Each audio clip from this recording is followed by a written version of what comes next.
জিকির তো হবে সুবহানাল্লাহ, আলহামদুলিল্লাহ, ওয়ালা ইলাহা ইল্লাল্লাহ, আল্লাহু আকবার। এইগুলো হলো আল্লাহর জিকির, ঠিক না ঠিক? কিন্তু আজকে আমাদের এইগুলো জিকির নাই। আজকে আমরা জিকির করি কি? এই রকম জিকির আছে না নাই? দেখেন তো আমি বলি, মুর্শিদ আমার হুজুরি সাকি মহিমা জানে, গলার মালা বানাইয়া ধীরে ধীরে টানে, ঠিক দেখ আছে না নাই? এগুলো কি কোনো জিকির না?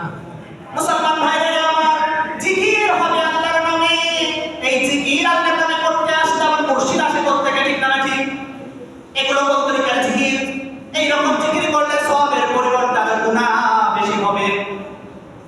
আবার আরেক প্রকার জিকির আছে, দেখবেন এই রকম করে দুইটা হাত বাঁধা একজন, দুই পাশে দুইজন ব্যক্তি বসে থাকে। আপনারা দেখছেন কি না? আমি নিজের চোখে দেখছি। একজন বলে লা ইলাহা ইল্লাল্লাহ, আরেকজনের হাত যখন এই পাশে থাকে, এই হাতটা নিয়ে যায় সে এখানে থামা মেরে বলে ইল্লাল্লাহ ইল্লাল্লাহ। এগুলা কি জিকির? এগুলা জিকির? জিকির হবে কার নামে বলেন তো দেখি? অরব টাকা ফাঁকা তাকবীর। তাকবীর হবে আল্লাহর নামে। একটু তাকবীর দেন তো দেখি আল্লাহর নামে, লিল্লাহি তাকবীর, আল্লাহু আকবার। আরো জোরে বলেন আল্লাহু আকবার, আল্লাহু আকবার। ইমানের আওয়াজ দিয়ে বলেন আল্লাহু আকবার, আল্লাহু আকবার। আল্লাহর নামে যারা তাকবীর দেয় আমার আল্লাহ তাদেরকে কবুল করে নেন, সুবহানাল্লাহ। কোরআনের আয়াত সাক্ষী, ঠিক না ঠিক? মুসলমান ভাইরা আমার, হযরত ওমর ফারুক রাদিয়াল্লাহু তাআলা একটি মসজিদের নববীতে ইমামতি করলেন। ইমামতি করার পরে তিনি দেখেন সালাম ফিরানো হয়ে গেছে, মাসনুন দরুদ পাঠ করা হয়ে গেছে, কিন্তু মসজিদের এক কানিতে কিছু লোক থাকে, জল লেগে থাকে। তিনি শুধু আজকে না, আজকে কয়েকদিন যাবত দেখতেছেন। তিনি যখন তাদেরকে বললেন তোমরা এখানে কি করো, তখন তারা বললেন যে আমরা এখানে আল্লাহর জিকির করি। তো তোমরা তো এখানে আল্লাহর জিকির করো, ঠিক আছে, খানা আসে কোথা থেকে? কথা বুঝতে পারতেছেন আমার? তোমরা তো এখানে বসে থেকে আল্লাহর জিকির করো ঠিকই, কিন্তু খাবার আসে কোথা থেকে বলো তো দেখি? ভাই আমরা জিকির করি মসজিদে বসে থেকে, তাই আমাদের জিকির থেকে আশেপাশের লোক আমাদেরকে খাবার দিয়ে যায়। ওমর ফারুকের হাতে একটা লাঠি ছিল। তিনি এই লাঠিটা ধরে বলছে, এই যে লাঠি দেখছো, আজকে যদি তোমরা মসজিদ থেকে বের না হয়ে যাও, এই লাঠির বাড়িতে তোমাদেরকে মসজিদ থেকে বের করে দিব।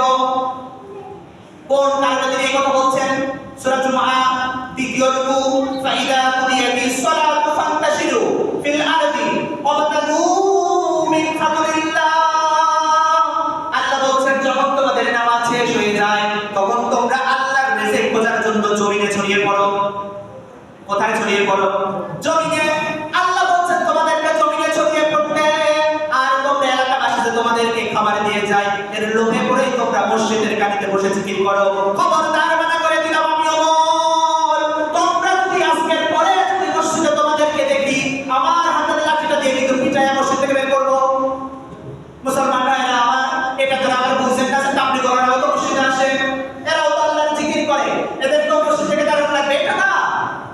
তাবলীগ করার মানুষের খাইতে আসে না, তাবলীগ করার নিজের খেয়ে নিজের করে নিজের টাকা খরচ করে মানুষকে দিন শেখাইতে আসে, ঠিক না ঠিক?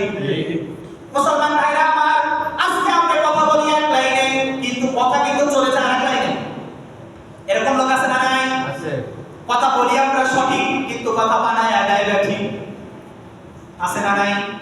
এই যে জিকিরের কথাই আমি বললাম, এরা জিকির করে কিন্তু দেখবে এদের ফজরের নামাজ নাই।